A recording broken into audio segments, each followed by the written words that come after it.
என்னடா தம்பி எப்படி போகுது? கோயன்னு போகுது. என்னடா சரி அதெல்லாம் விடு. காசு ஒரு 1000 ரூபாய் கொடு. 1000 ரூபாய் கொடு. பணம் இனிமேல் காசை வாங்கி என்ன பண்ணுன்னே தெரியல. காசை வாங்குது திருப்பி தர மாட்டுது, காசை வாங்குது திருப்பி தர மாட்டுது. என்னடா காசு இல்லை.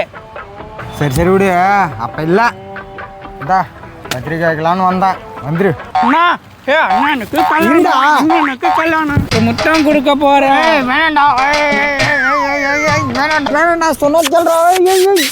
டேய் ப்ளீஸ்டா காசாச்சு குடுடா. இல்லை. அப்ப இல்ல.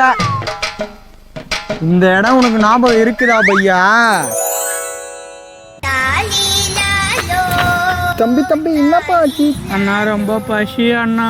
வந்தாரை வாழ வைக்கும் தமிழ்நாட்டுல பசியா? ஹாய் முட்டா. ஹாய் மீன். ஹாய் கறி குழம்பு. அண்ணா நான் இது என்னைக்குமே மறக்க மாட்டேன்னா. பாயிண்ட் டூக்கா செய்த உதவி 92க்கு நன்மை இந்தா நான் எல்லாம் எடுத்துக்கோ. எல்லாம் உனக்கு தான். எல்லாம் எடுத்துக்கோ. அன்னைக்கு செஞ்ச உதவி நீ என் தங்க முட்டையிற வாத்துறா. நான் தான் அந்த பையன்